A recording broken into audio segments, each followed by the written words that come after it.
लाकर जनाब, घर में लाकर,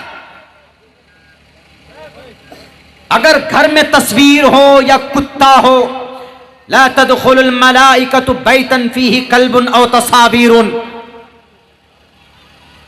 तस्वीर तो दूर की बात, वहां तो बाज़ाब्ता मुजस्समा लाकर बिठाया गया। मोहतरमा आपने बिठाया, आपके घर में रहमत का फरिश्ता दाखिल नहीं होगा।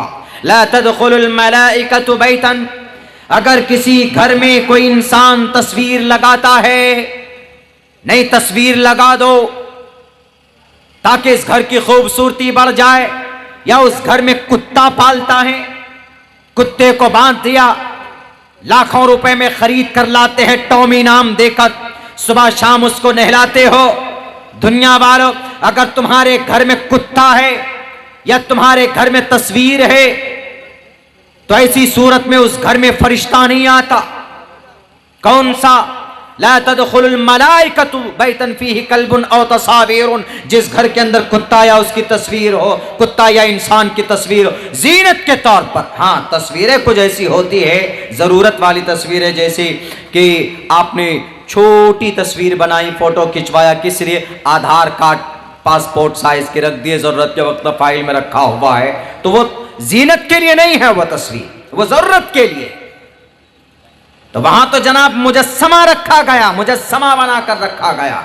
इसलिए अगर कोई मुसलमान किसी दूसरे मुशरिकाना अकीदे को वैसे ही बज़ाहिर लोगों को लुभाने के लिए अगर ऐसा करता है, तो फिर वो मुसलमान नहीं रहता। अकीदा तो दूर की बात है जनाब, अगर सिर्फ दिखाने के लिए करता है तो अल्लाह के नबी साफ फरमाते हुए वैसा हो गया। आप टारगेटेड है, अल्लाह से आपका रिश्ता तो मजबूत होना चाहिए। दो टोक लफ्जों में आप कहो कि हम अल्लाह को एक मानते हैं, मुश्किल कुशा अल्लाह है, हाजत रवा अल्लाह है। हम किसी देवी देवता को या किसी पीर पैगंबर के सामने अपने माथे को नहीं टेक सकते, या किसी अल्लाह को खुदा का दर्जा हम नहीं दे सकते। हमारा तमाम चीजों का पालनहार वो रब्बे जुल जलाल है। मेरे भाइयों, मेरे साथियों, वो बात अलग है कि आप कुछ लोगों के कहने की वजह से या कुछ लोगों की नफरती बयान की वजह से सेक्युलर होकर डर कर अगर ऐसा करते हैं तो ये भी गलत। उन्हें दो टोक लफ्जों में जवाब दो। अभी कुछ दिनों पहले दिल्ली के अंदर में एक प्रोग्राम किया गया, एक सभा किया जाता, और उस प्रोग्राम के अंदर सवालात किए गए। वो सवालात में लिख कर लाया हूं, 2-3 दिन हो गए मेरे पॉकेट में पड़े हुए। उसमें से एक सवाल क्या है, एक एमपी साहब कह रहे हैं, एक एमपी साहब, एमपी मतलब मेंबर ऑफ पार्लियामेंट कह रहा है वहां मंच में जाकर, वो वर्मा जी कह रहा है कि इनको आपके लिए, कलिमा पढ़ने वालों के लिए ये बात कह रहे हैं कि देखो, ये जहां जहां दिखाई दे, ये मतलब ये मुसलमान जहां जहां दिखाई दे इनका दिमाग ठिकाने लगा दो और इनका संपूर्ण बहिष्कार करो। मतलब इसका इनकी मखालफत करो। याद रखिए वर्मा साहब, याद रखिए पार्लियामेंट के मेंबर साहब, आपकी जुबान से ये बातें, इस तरह की खराब बातें और इस तरह की भेदभाव वाली बातें ये गलत नहीं होनी चाहिए। भारत के संविधान के कई आर्टिकल को वायलेट करता है आपका ये भाषण, आपकी ये बातें। आप मेंबर ऑफ पार्लियामेंट में आपको संविधान की बात करनी चाहिए, आपको यहां इस देश की मानवता की बात करनी चाहिए, दुनिया की इंसानियत की बात करनी चाहिए, यहाँ के सिस्टम की बात करनी चाहिए। आप बोलते हो ये मुसलमान जहां जहां दिखाई दे, कहां कहां मुसलमान को आप कहां कहां बाइकाट करेंगे जनाब। आप उस वक्त आपकी तंजीम जिससे आप जुड़े हुए हैं उसका जन्म क्या, उसका कॉन्सेप्ट भी पैदा नहीं हुआ था, उस वक्त मुसलमान मौजूद था। आप किसका बाइकाट करना चाहते हैं, आप किसके खिलाफ बोलना चाहते, कहां कहां आप दिखाना चाहते। हम हर जगह नजर आएंगे, जहां देखोगे हम वहां नजर आएंगे। एमपी साहब, वर्मा साहब, आप शायद भूल चुके हो आपका अब्बा मिनिस्टर थे और आप अपने अब्बा से पूछे, आपके अब्बा की डिग्री मुस्लिम अलीगढ़ यूनिवर्सिटी से ली गई थी, आपके अब्बा मुस्लिम अलीगढ़ यूनिवर्सिटी के प्रोडक्ट थे। पूछो आप अपने अब्बा से, वहां पर भी मुसलमान है। आप बोलते हैं कि ये जहां जहां दिखाई दे।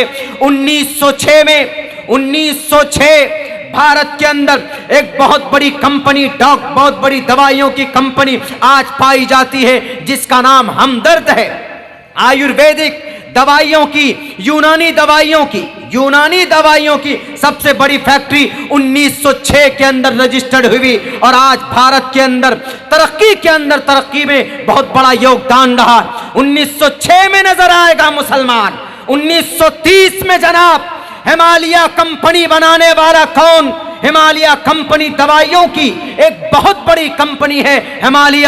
वहां दवाइयां सप्लाई होती है और भी दूसरे प्रोडक्ट तैयार किए जाते हैं। 1930 के अंदर इस कंपनी को एक मुसलमान ने लॉन्च किया था। मुसलमान 1930 में नजर आएगा आपको एमपी साहब। और 1935 के अंदर भी मुसलमान नजर आएगा। भारत के अंदर सबसे आसान, सबसे कम कीमत में दवाई सप्लाई करने वाली आप कौन? सिप्ला कंपनी। बल्कि आज की तारीख में अभी कोविड-19 में भारत का नहीं, पूरी दुनिया के अंदर तीसरे नंबर पर सबसे बड़ा डोनेट अगर किसी ने कोविड-19 के अंदर किया है तो उस शख्स का नाम अजीम प्रेम जी, जो सिप्ला कंपनी के जो बल्कि गार्जियन है और ऑनर हैं। 1935 में यह कंपनी लॉन्च की गई।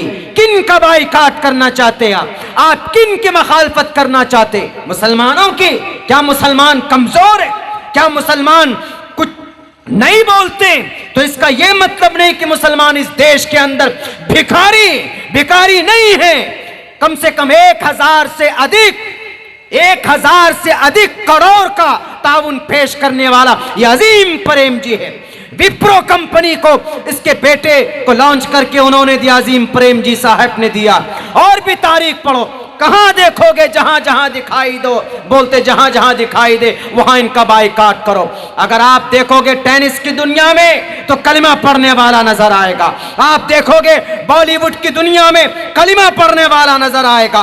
दुनियावी एतबार से अगर आप देखोगे बिजनेस के अंदर तो हमारे भारत के अंदर, तुम्हारे शहर लखनऊ के अंदर, उत्तर प्रदेश के अंदर सबसे बड़ा मॉल जिसके ऊपर अभी विवादित झगड़े भी चले, कौन सा? लुलु मॉल। कौन है उसका ऑनर? कौन है? एक कलमा पढ़ने वाला। कहां का? केरला का, जो दुबई के अंदर सेटल्ड है। दुबई की शहरियत उनको मिल चुकी है। कहां देखोगे, कहां से मुसलमानों का नाम निकालोगे? इन तमाम चीजों को एक तरफ करो। इंडिया गेट में 65,000 अगर किसी का नाम है तो मुस्लिम फ्रीडम फाइटर का नाम, वहां पर भी मुसलमान नजर आएगा। जनाब एमपी साहब, आपकी जुबान से ये बात अच्छी नहीं लगती है वर्मा साहब। मुसलमान जहां जहां दिखे, ये तो एक एग्जाम्पल है, सिंपल से एग्जाम्पल है। अभी 3-4 दिन पहले शायद जो लड़के मैच देखते हैं वो भी बताएंगे, ऑस्ट्रेलिया को किसने धूल चटाया? मोहम्मद शमी। वहां पर नजर आएगा। सन 2011 में वर्ल्ड कप कलमा पढ़ने वाला नहीं होता। बॉलर कौन था? जहीर खान ना, आप लोग ज्यादा जानते हैं। सन 2011 में वर्ल्ड कप जिताने वाले में भी नजर आएगा कौन? ये मुसलमान नजर आएगा। Prohibition of discrimination on grounds of religion. Verma साहब, अगर आपको इस देश के अंदर तहजीब व कल्चर, मजहब व मिल्लत के ऊपर अगर आपको जानकारी नहीं हो तो आप इस आर्टिकल नंबर 15 को पढ़ लीजिएगा। Prohibition of discrimination on grounds of religion, caste, sex, place of birth, इलाके के एतबार से, धर्म के नाम पर किसी को हम बुरा भला नहीं कह सकते। वहां कहा गया बाज़ाब्ता, इनका सोशल बाइकाट करो जी। क्या बोलते? इनका बाइकाट, संपूर्ण सोशल नहीं, संपूर्ण बाइकाट करो संपूर्ण बाइकाट। हम सजा भुगत चुके हैं 3 साल तक। सुनिए वर्मा साहब, मैं इसलिए बोल रहा हूं, जवाब दे रहा हूं, चूंकि वो शायद भूल गए और जवाब देना जरूरी होता है। खामोश बैठे रहना ये बुज़दिली की अलामत है। गलत को सहना, जितना गलत करना गुनाह है उतना गलत को सहना भी गुनाह है। हम ये कानूनी दायरे में रहकर आपको जवाब देना चाहते हैं और देंगे आपको जवाब। मुझे परवाह नहीं है कि मेरे साथ क्या होगा। हक बोलने वालों को तो जेल में डाल दिया जाता है। लिस्ट तैयार किया गया, किसी के ऊपर 376 डालकर, रेप केस डालकर, और किसी के अंदर जनाब देशद्रोही का केस डालकर, डालो कितनों को डालोगे? तारीख रकम होगी।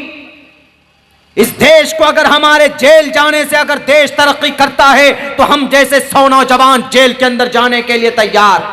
लेकिन आप जैसे लुटेरों की वजह से एक मखसूस कम्युनिटी को टारगेट करना, it's not good thing, it's a very bad thing, it's very dangerous for our nation, it's very harmful for our nation, for humanity.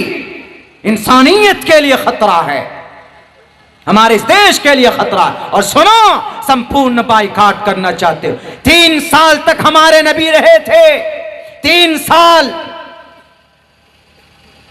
हमारे सोशल बाइकाट करने से अगर हमारा देश ऊपर जाता है, हमारे नोट के अंदर बढ़ोतरी होती, डॉलर कमजोर होता है, हमारी नोट और हमारी करेंसी मजबूत होती है, तो करो हमारा बाइकाट, हम तैयार हैं इस सजा को खेपने के लिए, बर्दाश्त करने के लिए। लेकिन पूरी दुनिया जानती, आप जैसे एक जिम्मेदार व्यक्ति की वजह से, आप जैसे मेंबर ऑफ पार्लियामेंट की वजह से, जो अपने बाप की मेहनत में, अपने अब्बा की विरासत में आपको कुर्सी इख्तिदार पर बिठाया गया है, वरना आपके अंदर कोई ऐसी स्किल्स नहीं है, आपके अंदर कोई ऐसी सलाहियत नहीं है जो कुर्सी इख्तिदार पर आपको बिठाया जाता।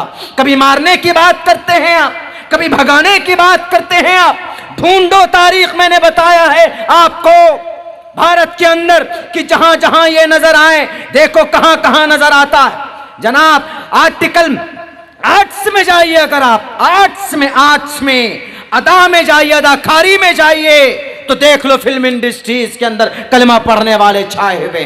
जाओ, अगर तबला, अगर ढोलक बजाना सीखना है तो जाओ, वो नाम है किसी कलमा पढ़ने वाले का ही वो नाम है, शाद जाकिर। और जाओ पेंटिंग की दुनिया के अंदर, तो वहां पर भी कलमा पढ़ने वाला फिदा हुसैन तुम्हें नजर आएगा।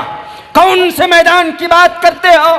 हर मैदान के अंदर अल्लाह तबारक व तआला ने दुनियावी एतबार से उनको कोई ना कोई हुनर जरूर दिया है। हम शरई एतबार से उन पर बात नहीं करेंगे, तबसरा नहीं करेंगे शरई एतबार से कितने मुजरिम हैं, लेकिन इस देश की जब बात है तो देश को तरक्की देने में, आगे बढ़ाने में एक बहुत बड़ा योगदान रहा है हमारे मुसलमानों का।